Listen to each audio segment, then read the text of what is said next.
Hey guys, welcome back to another video. So today I'm going to go over how you should spend your 10 hours of EA Access for Madden 20 this year. Just a quick note off the top, if you don't have EA Access, I would recommend buying it. It's $5 a month or $30 for a 12-month calendar year. I usually get it off Amazon. I just get the digital.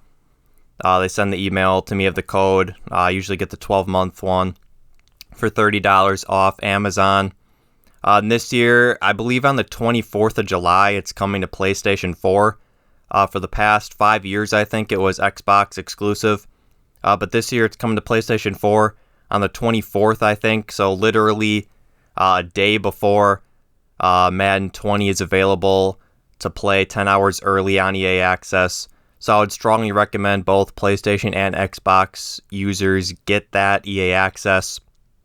You can also, play select EA titles early. I think after 5 or 6 months, you can play the full game. They put it in what they call the vault, the EA Access vault, and you can play that full game there. And I think you also get for like Madden, for points, you get like 10% off your points. So if you're a big pack buyer, that also might be a good deal for you. I just wanted to say that off the top, though.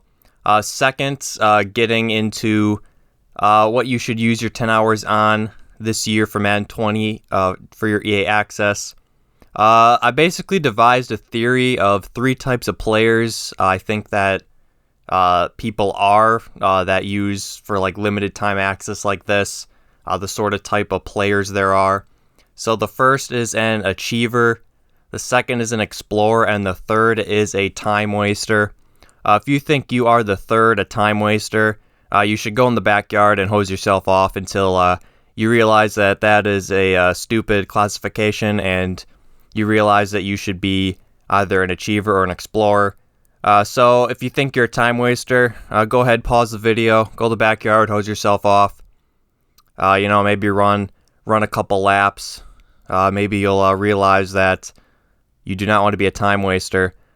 So go ahead and do that if you think that's who you are. Come back when you think you're either an achiever or an explorer. So first I'll get into the explorer. You might be thinking, well, isn't an explorer just a time waster? No, that's why they're separate classifications. Go outside, hose yourself off if you thought they were the same. Go ahead, pause the video and do that. Hopefully you weren't someone that was a time waster and thought that explorer was also a time waster. Be pretty wet at this point. But an explorer is someone who navigates the different modes of the game. So you'd either be navigating Ultimate Team, Face of the Franchise, CFM, whatever modes you play, or all the modes, depending on the type of player you are, but with a purpose. So a time waster would be someone that would just be going through the modes sort of willy-nilly without, kind of like a chicken with his head cut off, without any direction. You're sort of just looking at what's new, sort of just getting a feel for the game without actually having a purpose. But an explorer is someone that, let's say you go into Ultimate Team, and you're exploring the different sets. You're looking at the sets. You're looking at which sets you might want to do, which ones could make you profit. You're looking at the auction house. You're looking at how cards are priced. You're looking at when the game fully launches, how card prices could go up or down based on an influx of cards from people opening packs.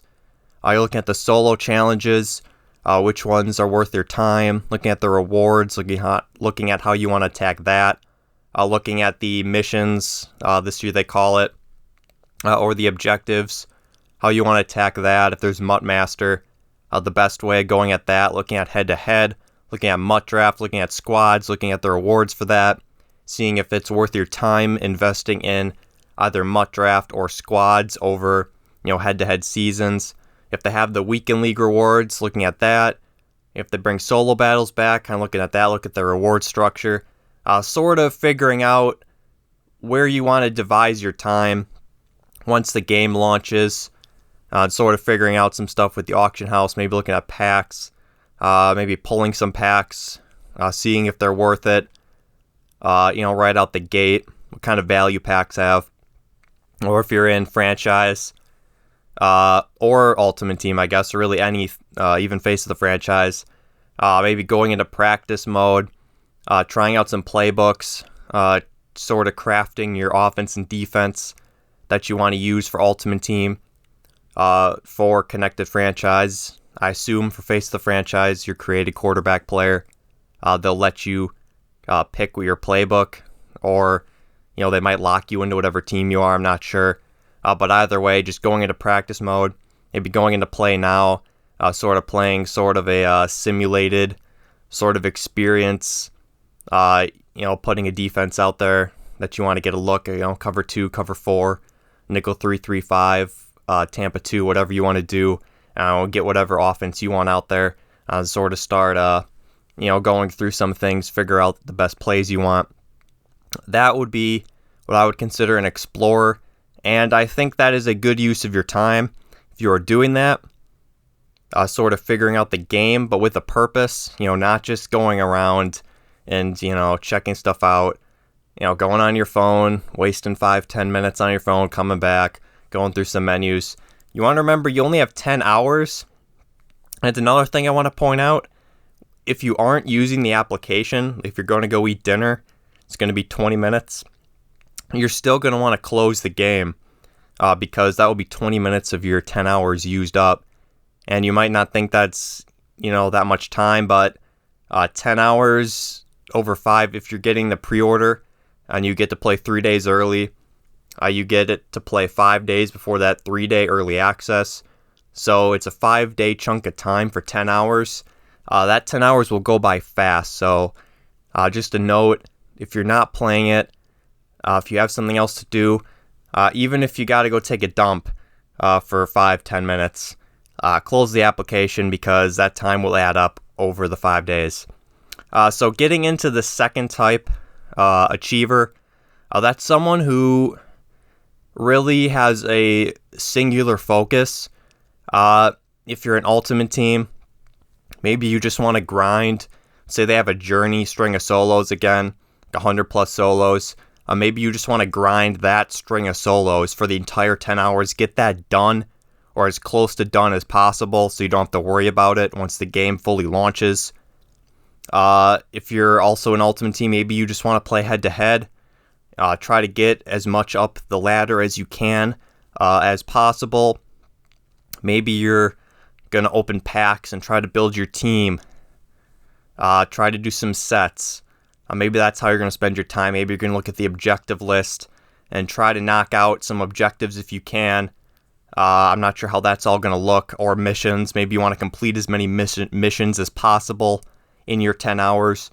If you're a Connected Franchise player, maybe you want to get as far in a franchise as possible. I definitely would try to get a feel for what team you want to be. If you're a Connected Franchise player, before playing, I wouldn't want to spend too much time looking at the rosters, trying to see what team you want to be. I would kind of have a good feel for that before you go in.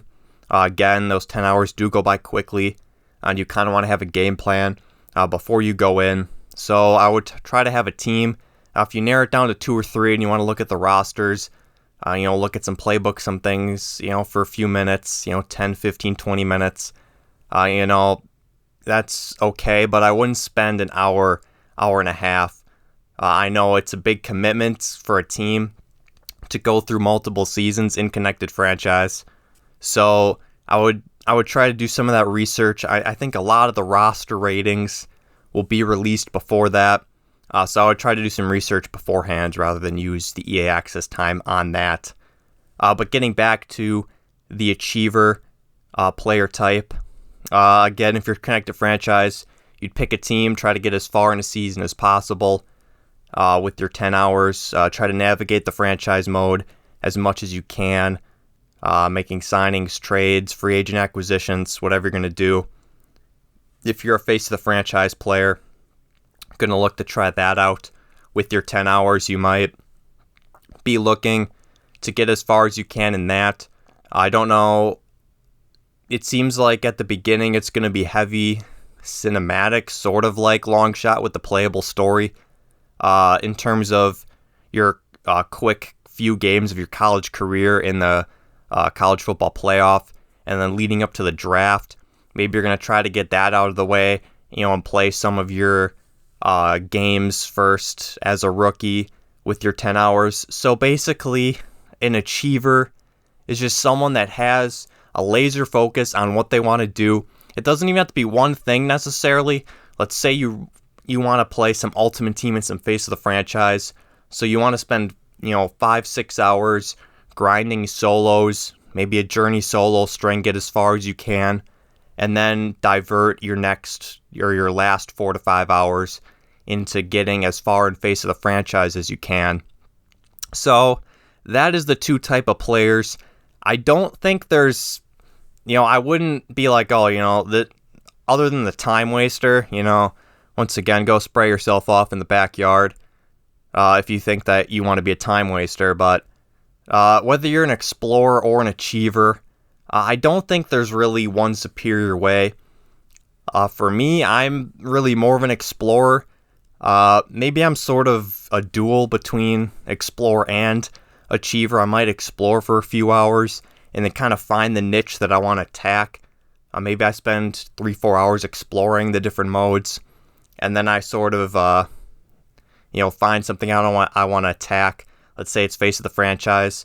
So I spend the first 4 hours looking at Ultimate Team, Connected Franchise, a little Face of the Franchise, and then I realize I want to attack Face of the Franchise for the last 6 hours, and then I'll become an achiever because I'm solely playing that mode.